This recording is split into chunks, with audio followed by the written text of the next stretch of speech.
My family threw my 30th birthday without me. The caption said, "Glad he didn't come."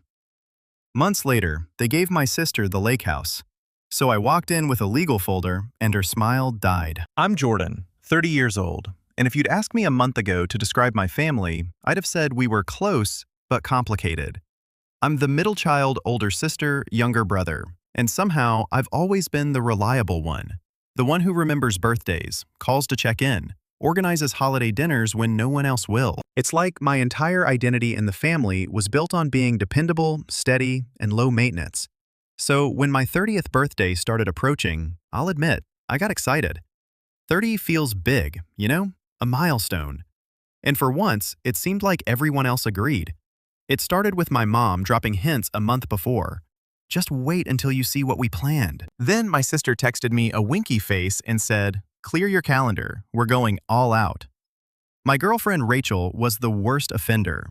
She'd smirk every time I asked her about it, then lean in and say, "It's going to be unforgettable." That kind of talk does something to you. I don't usually expect much, but hearing them build it up made me feel seen. Like maybe they all knew how much I'd been caring for them all these years and were finally going to make me feel special. The night before my birthday, I could barely sleep. I kept thinking about what it could be. A surprise dinner with my closest friends. A party at that rooftop bar downtown. I'd mentioned wanting to try something small but thoughtful. Whatever it was, they made it sound like the kind of memory you'd tell your kids about one day. I woke up early the next morning, half expecting a text from Rachel saying, "Don't eat breakfast, we've got plans." But there was nothing. By 10 a.m., still nothing. At noon, I figured maybe it was part of the surprise. Keep me in the dark until they swoop in. I scrolled through Instagram to distract myself. That's when I saw it. My entire feed was flooded with stories. My mom, my dad, my sister, my brother, Rachel, even two of my best friends tagged in videos at a karaoke bar, singing, laughing, drinks in hand. The caption on my sister's story said, "Best party ever. Glad he didn't come, LOL." My stomach dropped. At first I thought maybe it was from the night before, some casual get-together. But the timestamps were all from this morning. They've been out since 9 a.m. Rachel was in the front of one video, holding the mic, belting out a song she knew I hated, the kind she only ever sang to annoy me. My friends were in the background cheering her on. I stared at my phone for a full minute, waiting for the punchline, waiting for a text that said, "Surprise, we're coming to get you now." But there was nothing. Just more videos, more laughter. I didn't reply. I didn't show up. I just sat there on my couch, the apartment suddenly feeling too quiet, too empty, like all the air had been sucked out of the room. By late afternoon, I put my phone on silent. Whatever this was, some cruel joke, some surprise that involved excluding me, I didn't want to see any more of it. 2 days later, I woke up to 63 missed calls. My sister, my mom, Rachel, even my dad, who barely knows how to use his phone. There was a new group chat called Birthday Disaster with dozens of unread messages. And then one text from Rachel sent at 3 a.m. that made me laugh out loud despite myself. "Jordan, please call me. You don't understand what happened." I stared at it, feeling a weird mix of anger and curiosity. Because here's the thing. If I didn't understand what happened, it wasn't because I wasn't paying attention. It was because nobody bothered to include me in the first place. And that was the moment something inside me shifted. I didn't answer Rachel's text. Not right away, at least. Instead, I got up, made coffee, and sat on my couch staring at my phone, while the steam curled up and disappeared into the air. Part of me wanted to just block them all and go on with my life, but another part of me wanted answers. If this was some kind of joke, it wasn't funny. If it wasn't a joke, then what was it? By noon, the call started again. Mom first, then my sister Cara, then Rachel, each one leaving voicemails that ranged from guilty to defensive. "Jordan, we need to talk." Mom's voice said, "Too sweet, you're overreacting. Call me back." Cara's message was worse. "If you wanted to come, you could have shown up. No one told you not to. You're just making this a bigger deal than it needs to be." I actually laughed at that one. Nobody told me not to come. Nobody told me anything. Rachel's voicemail was long and tearful. "Please pick up, Jordan." I tried to stop them, but they said, you wouldn't even want to do karaoke. And, ugh, just call me. Okay, we can talk about this in person. I ignored them all for the rest of the day, but by the next morning, curiosity got the better of me. I called Rachel first. She answered on the first ring. Oh, thank God, she breathed. Can I come over? Why? I asked flatly. Because this isn't something we can talk about over the phone. I hesitated, then told her to come. When she showed up, she looked like she hadn't slept. Her hair was a mess, her makeup smudged. She stood in the doorway holding a coffee for me like a peace offering. Start talking, I said, not taking the cup. Rachel sank onto my couch and buried her face in her hands. It wasn't supposed to be like that, she said. Your mom and Cara wanted to do something spontaneous and fun. I told them you'd hate karaoke, but Cara said you always ruin the mood with your boring birthday dinners, so this year they wanted to do something just for them. I blinked. Just for them? For my birthday? Rachel winced. Yeah, they said you'd probably find a reason not to show up anyway, so they decided to start without you. My stomach twisted. So you went along with it? She flinched at my tone. I tried to call you that morning, but Cara said it would ruin the vibe. And then, once we were there, they kept saying you'd get mad if we called. So you didn't call. I finished for her. Rachel looked down at her hands. I'm sorry. The apology should have felt like something, but instead, it felt hollow. Because she wasn't sorry she went. She was sorry she got caught in the fallout. I need some space, I said finally. Her head shot up. Jordan, don't do this. It was just a party. It was my birthday. I snapped louder than I meant to. My 30th birthday, and you let them turn it into some joke at my expense. Her eyes welled up, but I didn't feel guilty, not even a little. After she left, I sat there for a long time, just simmering. By the weekend, I couldn't stand it anymore. I drove to my parents' house, rehearsing what I'd say in my head. Mom answered the door, smiling like nothing happened. Jordan, finally, we were starting to think you were holding a grudge. I am holding a grudge, I said, stepping past her into the living room. Dad was on the couch, Cara perched next to him, grinning at her phone. Jordan, Dad said in that tone that's supposed to sound patient, but actually just sounds dismissive. You need to let this go. We didn't mean to hurt your feelings. You threw a party without me. Cara rolled her eyes. You make it sound so dramatic. We figured you'd rather stay home than go to karaoke. You hate that stuff. That's not your call to make. I shot back. Well, maybe if you actually showed up to family stuff more often, we'd know what to plan for you. Cara said with a little smirk, like she'd just scored a point. I stared at her stunned. I'm the only one who shows up to family stuff, I said slowly. Who do you think organized Dad's retirement dinner, or paid for the cabin at Christmas when your card accidentally declined? Or stayed up all night baking a cake for Mom's last birthday because the bakery messed up the order? Cara flushed but didn't say anything. Mom sighed dramatically. Jordan, no one is saying you don't do things for us, but you take everything so personally. This was supposed to be lighthearted. You could have just come and joined us. They literally wrote, glad he didn't come, LOL, I said. Mom waved a hand. Cara was joking. Cara grinned. It was funny. And that was it. Something in me just went quiet. I left without another word, drove home, and didn't pick up the phone for days.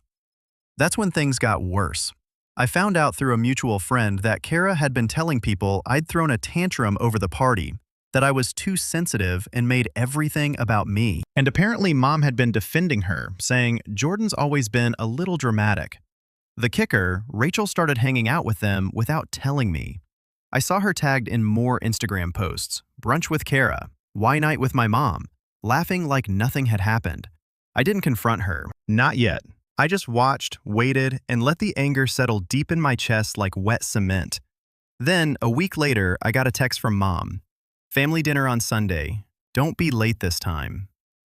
No apology, no acknowledgement, just an expectation that I'd show up like always. I stared at it for a long time, feeling that shift inside me again. Bigger this time, heavier. Because for the first time in years, I didn't feel guilty at the thought of not going. In fact, I started wondering what would happen if I didn't just skip dinner, if I stopped being the reliable one altogether. I didn't go to the Sunday dinner. I didn't even text to say I wasn't coming. Instead, I spent the evening sitting on my balcony with a beer, listening to the city noise, and wondering when exactly I'd stop being part of my own family. Around 9, my phone lit up. It was Cara. I let it go to voicemail, then Rachel, then Mom. I didn't answer any of them. When I finally checked my messages, there was one from Rachel that made my jaw clench. If you're going to act like this, maybe we need a break. I can't keep being caught between you and your family. Caught between us. She'd been on their side since the karaoke bar. I didn't reply. The next day, I found out why they'd been so desperate for me to show up.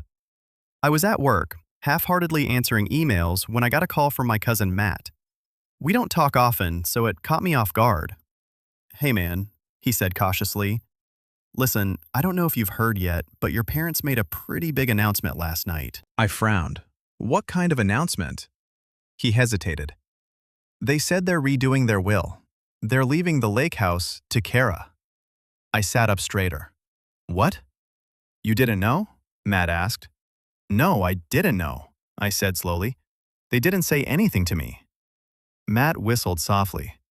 "Yeah, they made a whole speech about it. Said Cara deserves it because she's the only one who still values family traditions." People clapped. It was awkward. My chest felt tight. The lake house wasn't just a piece of property. It was where we'd spent every summer growing up. Where Dad taught me to fish. Where I scraped my knee so badly Mom had to carry me back to the cabin. Where we had bonfires and sang badly out of tune under the stars. It was ours. All of ours. I left work early and drove straight to my parents' house. Mom was in the kitchen when I got there, humming to herself like nothing was wrong. "Jordan," she said, surprised, "you should have been here last night. Why didn't you tell me you were leaving the lake house?" "Too, Cara," I cut in. She blinked. "Oh, you heard about that?" "Yes, I heard about that," I snapped.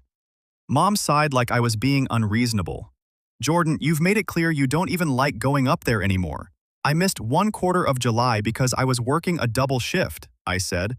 "And suddenly I don't care about the lake house." Dad came in from the garage, wiping his hands on a rag. "Jordan, this isn't about you. Cara is the one who's been keeping the traditions alive, organizing trips, bringing everyone together." I stared at him. "You mean posting Instagram stories about it?" Cara chose that moment to walk in holding an iced coffee. "Oh, good, you heard," she said, smiling smugly. "Honestly, I'm glad. Now we can skip the awkward conversation." I turned to her incredulous. "You knew how much that place meant to me." Cara shrugged. "You never even go there anymore. And I'm the one who actually uses it. Mom and Dad want to know it's going to someone who will take care of it." "Take care of it," I repeated. "You threw a party there last summer that ended with a broken window and beer bottles in the lake." "That was one time," she said breezily. "Besides, I already have plans to renovate. It needs a modern touch." My stomach turned. She wasn't just taking it, she was going to gut it. Mom stepped in, her tone suddenly sharp. "Jordan, don't start a fight over this. It's already decided. We're not going to sit here and make Cara feel guilty for being the only one who shows up." I laughed bitterly. Of course it's already decided. Why include me in the conversation when you can just tell me after the fact? Dad's jaw tightened. "We didn't tell you because we knew you'd make a scene." I stared at them, feeling like the ground had shifted under me. "You didn't tell me because you knew I'd care, and you didn't want to deal with it. Nobody said anything. I left before I said something I couldn't take back." When I got home, Rachel was sitting on my front steps. "Jordan," she said softly as I walked up, "can we talk?" I didn't answer. I just unlocked the door and let her follow me in. She stood in the middle of my living room, twisting her hands. "I talked to your mom," she said finally.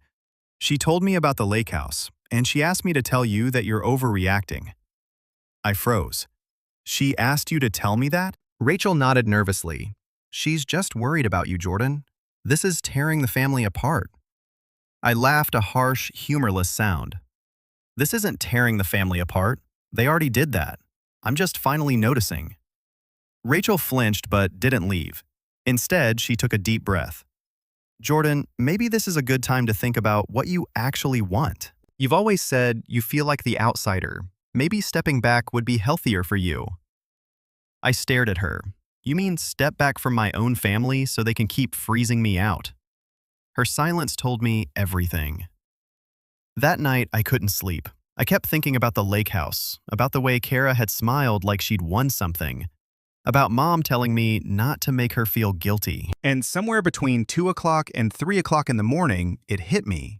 They didn't just forget about me on my birthday, they've been forgetting about me for years. I thought about all the times I'd gone out of my way for them, all the sacrifices I'd made, all the money I'd quietly spent to keep things running smoothly. And for what? By the time the sun came up, I'd made a decision. I wasn't just going to step back. I was going to make them see exactly what it felt like to be left out. And this time, there would be no going back. The morning after that sleepless night, I felt like I'd been hollowed out. My apartment was quiet, but not peaceful. It felt empty in a way that made my chest ache. For the first time in years, I didn't have any family plans coming up to distract me. No Sunday dinner to prep for, no holiday menu to plan, no last-minute group chat asking if I could pick up the cake. It should have felt freeing. Instead, it felt like staring at the edge of a cliff and realizing there's nothing holding you back from falling. I didn't answer Rachel's text that day or the day after. At first, she called non-stop. Then she sent paragraphs of explanations, then single-line check-ins, then nothing. By the end of the week, I saw her tagged in another brunch photo with Cara. She was smiling like nothing had happened. That was the moment I realized she wasn't coming back. I took the picture off my nightstand, the one of us at the cabin 2 summers ago. Her sitting on the dock with her feet in the water, laughing while I grilled hot dogs, and put it in a drawer. The drawer stayed open for a long time, like I wasn't sure if I was ready to close it. Eventually, I shut it and left the room. At work, I threw myself into projects just to avoid thinking. My coworkers noticed I was quieter than usual. One of them, Karen, asked if I was okay.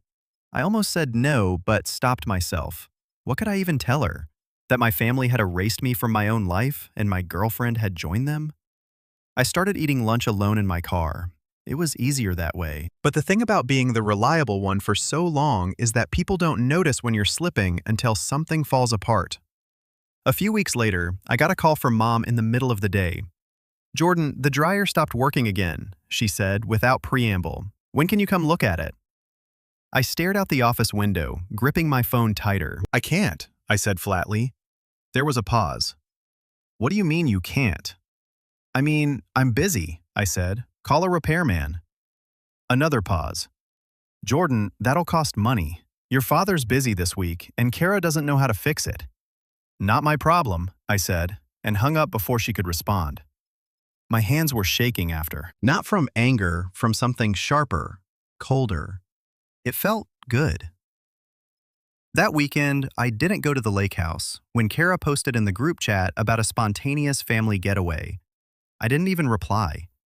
An hour later, Dad called. "Jordan, what's going on with you?" "Nothing." I said, "You've been avoiding us. You've been avoiding me for years," I shot back. "I'm just finally matching your energy." He tried to guilt trip me, said things like, "Family is all we have and you'll regret this one day." But all I felt was this quiet clarity, like someone had taken earplugs out of my ears, and I could finally hear myself think. I didn't show up.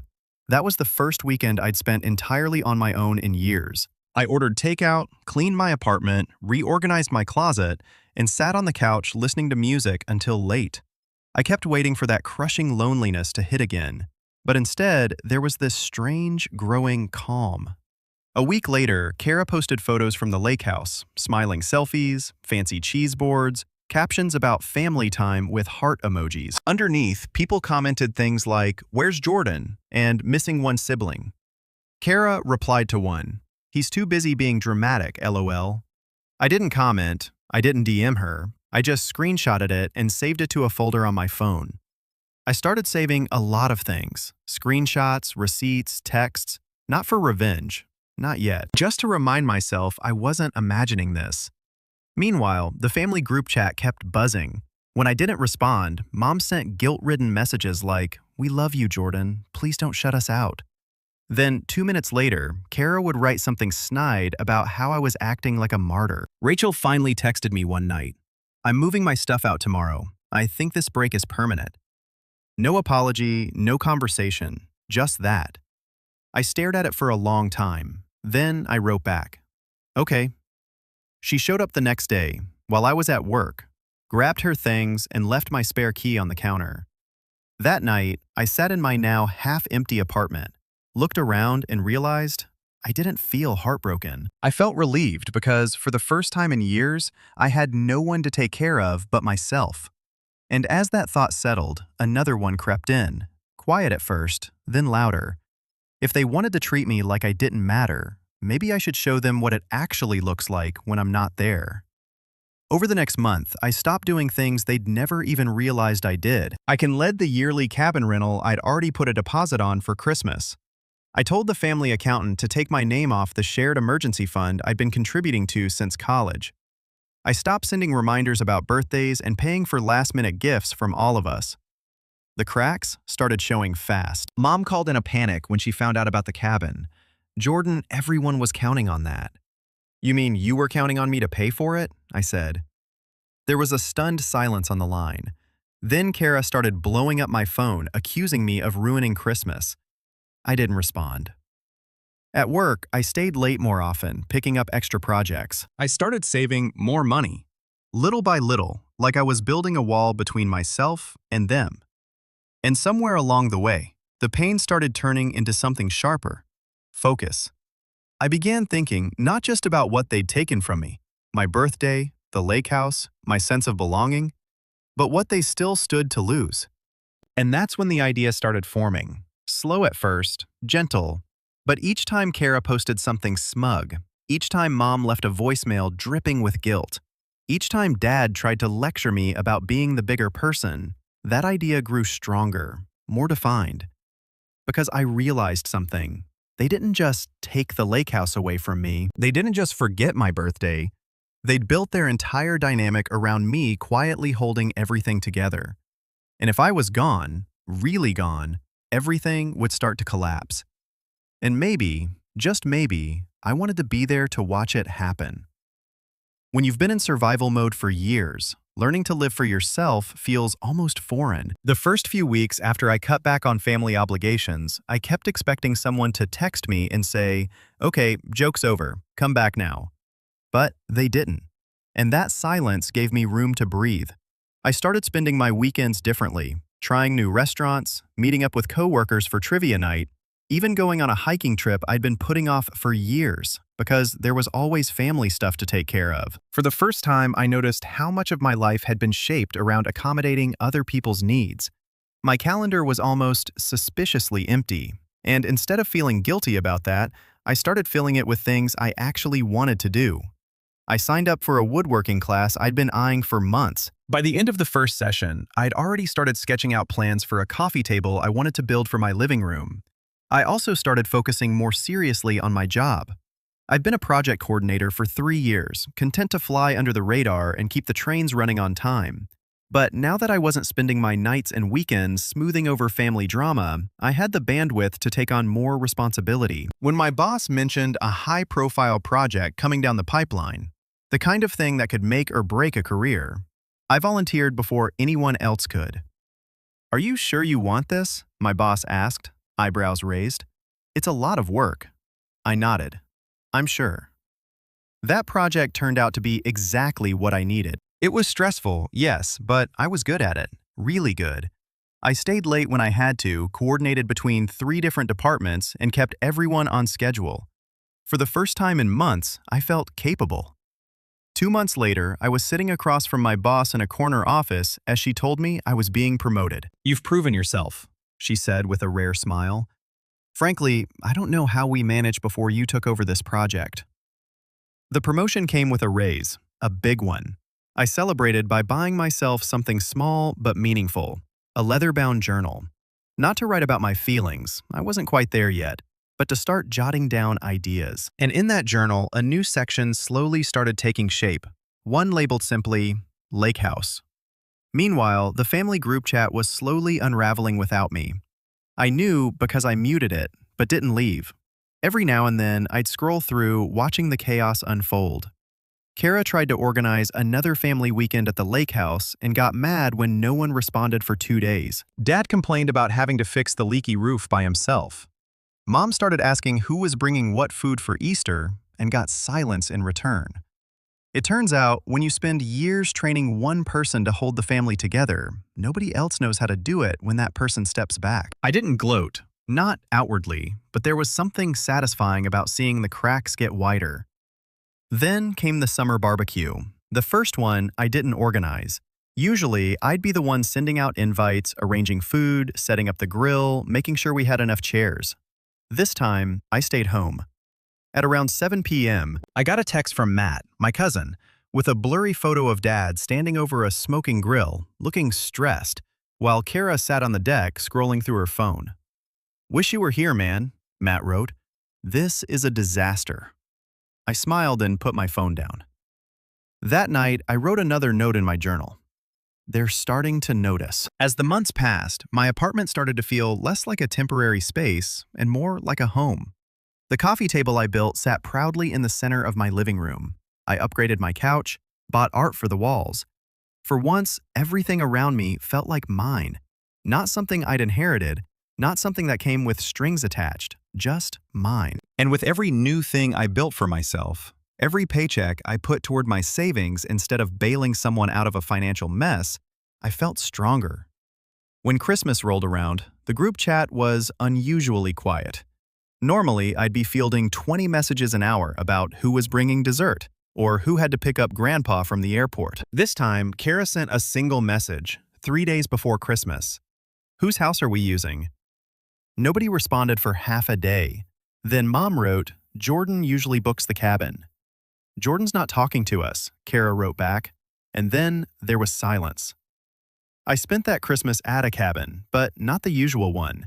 I rented a different one for myself just outside town. I built a fire, made hot cocoa, and read a book by the window while snow fell outside.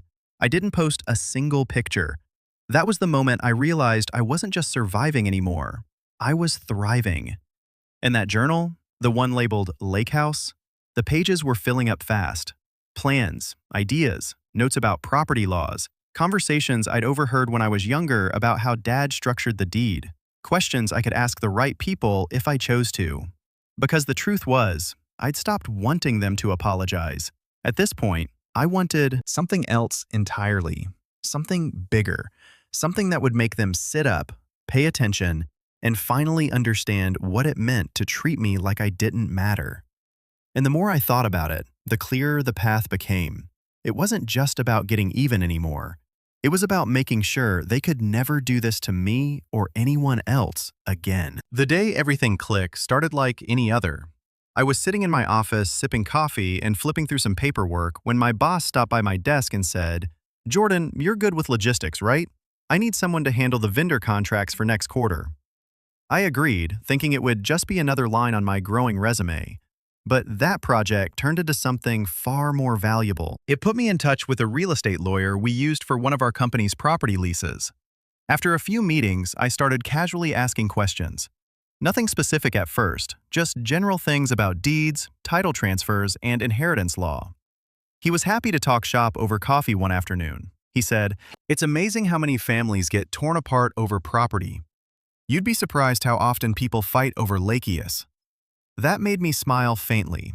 Hypothetically, I asked, what happens if a family decides to change the inheritance but doesn't file the paperwork properly? "Well," he said, leaning back, "hypothetically, that's where things get messy. If the deed isn't transferred yet, it's still legally part of the estate. Anyone with standing can contest the decision, assuming they can prove their interest." I filed that away like a jewel in my pocket. The next week, I stopped by the county records office during lunch. I told them I wanted to look up the deed for the property under my family's name. It wasn't hard, it's all public record. When I finally held the folder in my hands, my heart pounded. The lake house was still in both of my parents' names. No transfer had been filed, no trust documents, nothing. Which meant Cara didn't actually own anything yet. I walked out of that building with a copy of the deed and a very quiet, very dangerous smile. That night, I sat at my kitchen table with my journal and started sketching out a timeline, not just for me, but for them. Step 1. Gather information. Step 2. Secure leverage. Step 3. Wait for the right moment. It wasn't enough to just stop doing things for them. I wanted them to feel the full weight of what they'd done. The universe, apparently, was on my side. 2 weeks later, I got a call from Matt again. "Hey," he said, lowering his voice like he always does when he's gossiping. "Just a heads up, your parents are trying to put together a big 4th of July celebration this year. They want to invite the whole extended family. Word is, they're going to use it to formally sign the transfer papers for the lake house." My pen froze mid-sentence. "Are you serious?" I asked. "Dead serious," Matt said. "Car's been bragging about it to everyone. She says she's already picked out new furniture." I thanked him and hung up, my mind racing. They were planning to make it official and public, which meant I had a very clear deadline. I spent the next month quietly working behind the scenes. I met with the real estate lawyer again, this time more direct. I asked him about contesting a deed transfer if one sibling was excluded. He told me what paperwork I'd need, what evidence would be strongest, and most importantly, how to file things in advance to put a legal hold on the transfer until a dispute was resolved. "Hypothetically," he said with a grin, "you could stop the whole thing before it even gets signed." I grinned back. Hypothetically. Meanwhile, the family group chat was getting desperate. Jordan Mom wrote one night, "We really need to talk before the 4th. It's important." Cara chimed in 2 minutes later. "If you want to be included this time, you should probably show up." I didn't reply. Instead, I doubled down on my preparations. I quietly moved some money into a separate savings account earmarked for legal fees. I met with an accountant to make sure I understood the tax implications of a contested estate. I even started looking into potential buyers for lakefront property, not because I wanted to sell, but because I wanted to know the market value down to the dollar. The more I learned, the clearer the picture became. Cara didn't just want the lake house because she loved it. She wanted it because it was valuable prime real estate that she could flip or rent out for profit. And the more I thought about her smug little grin when she told me about her plans to renovate, the more determined I became to stop her. Around this time, something interesting started happening at work. My promotion had put me in charge of several new hires, and for the first time in my life, I had people looking to me for leadership. One afternoon, a junior project manager said, "Jordan, I like how you run things. You're fair but firm. My last boss never listened to anyone." That comment stuck with me. Fair but firm.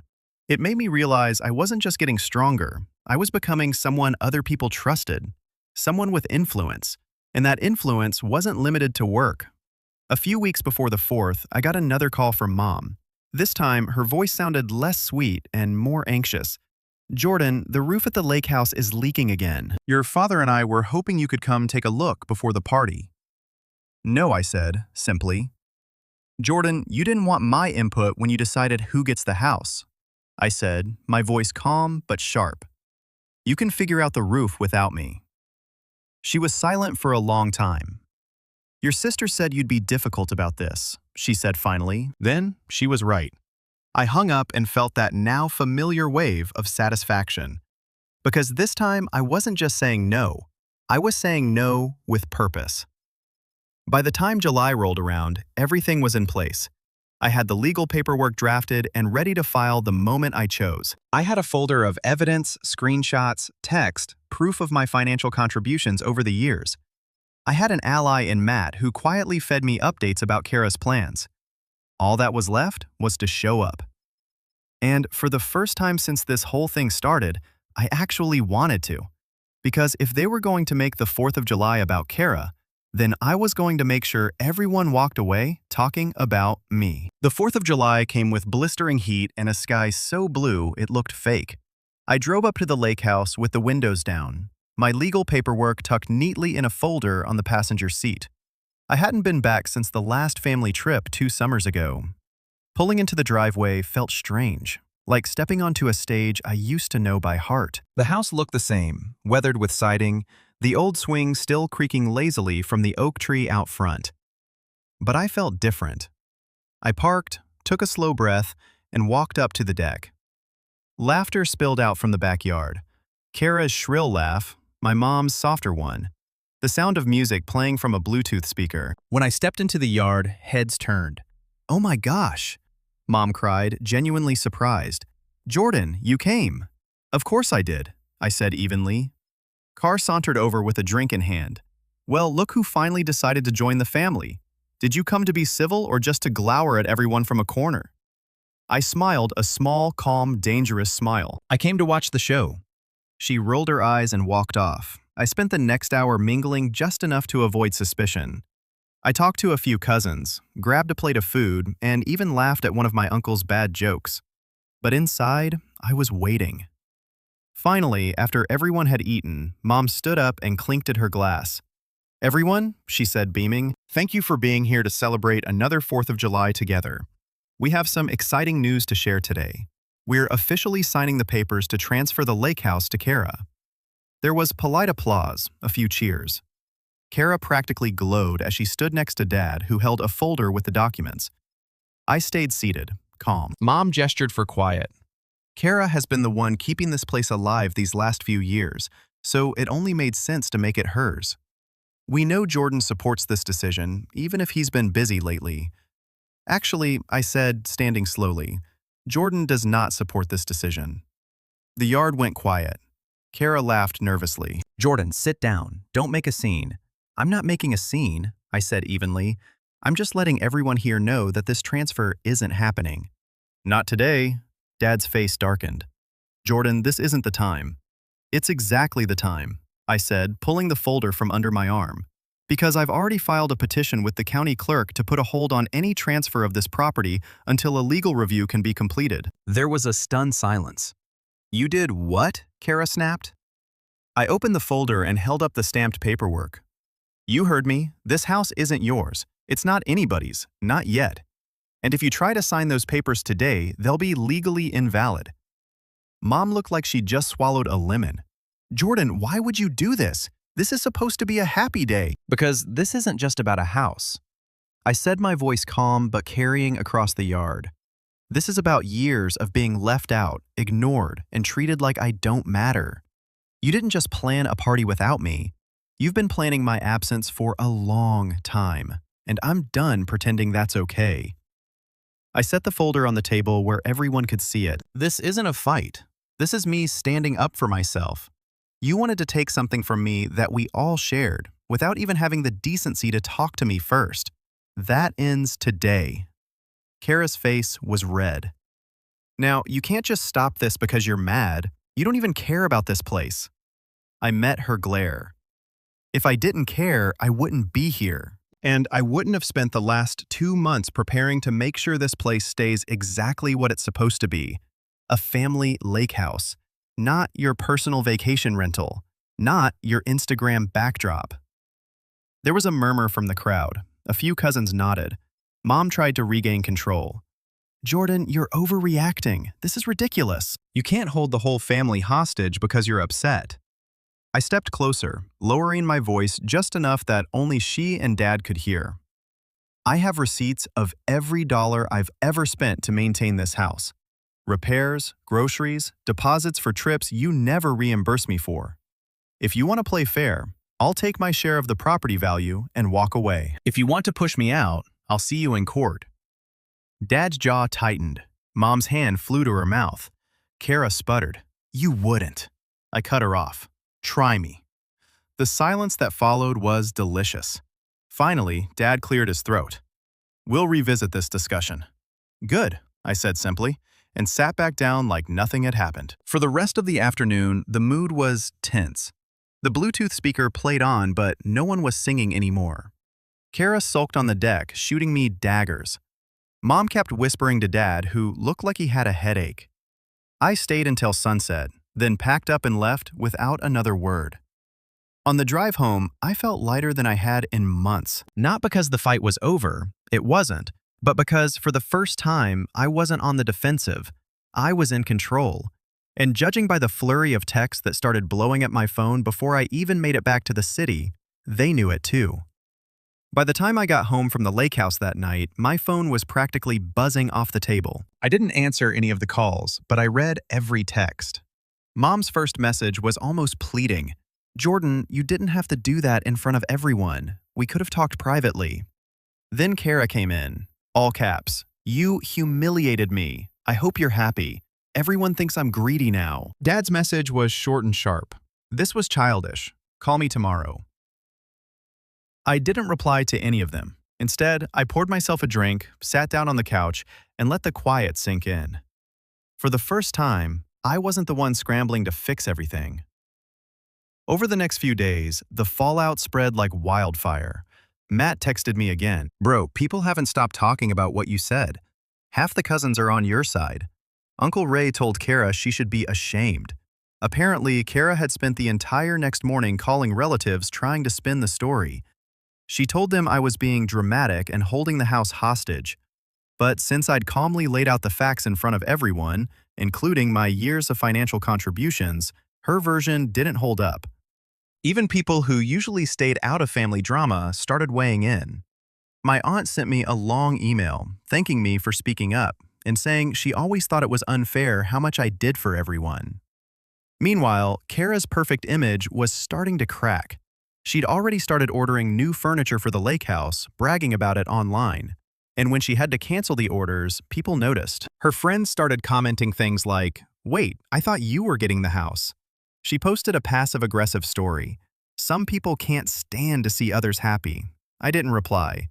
Then, 2 weeks later, I got the call that changed everything. It was, "Dad." His voice was quieter than usual, none of the sharpness from before. "Jordan," he said, "your mother and I have been talking. We've decided not to transfer the lake house right now. It's caused too much tension." I stayed silent waiting, and he continued. "We'd like to revisit how we're dividing things in the future. You were right. We should have involved you in the discussion. You've done a lot for this family." For a moment, I didn't say anything. Then I said, "I appreciate that." Mom got on the line then. "Jordan, I'm sorry," she said quietly. "Not just for the house, for the party, for everything." I closed my eyes, letting the words settle. It wasn't perfect. It didn't erase what happened. But it was the first time they'd ever actually said sorry. I agreed to meet them for dinner, just the three of us. When I arrived, they looked smaller somehow, like the fight had taken something out of them. We talked, really talked, for the first time in years. They admitted they'd taken me for granted, relied on me too much. I didn't rush to reassure them. I let the silence stretch until they had to sit with it. And then I told them calmly that I'd still be filing paperwork to make sure my share of the lake house was legally protected. Not to punish them, just to make sure this never happened again. Dad nodded slowly. That's fair. Cara, of course, was another story. She cornered me after dinner a few nights later outside my apartment. "You ruined everything," she hissed. "Do you have any idea how embarrassing this has been for me?" "Yes," I said simply. "That was the point." She blinked, stunned. "You think this makes you the bigger person?" "No," I said, meeting her glare. "It makes me the person who finally stopped letting you walk all over me." She stormed off without another word. The next time I saw her was at Thanksgiving months later. She barely made eye contact. Mom and Dad were on their best behavior, and for the first time in years, the dinner felt balanced. Nobody asked me to carve the turkey or run out for forgotten cranberry sauce or stay late to clean up. They managed it themselves. As I got up to leave, Dad stopped me at the door. "You know," he said quietly, "things are different now. But maybe different is what we needed." I nodded. It was walking to my car, I felt a strange mix of sadness and relief. Things weren't back to normal. They never would be. But they were better because now they knew where I stood. And as I started the engine, I glanced at the folder still in my glove compartment, the one with the deed copy and the legal hold paperwork, and smiled. Because the next time someone thought about leaving me out of the picture, they'd remember this summer, and they'd think twice. And that was the final shift.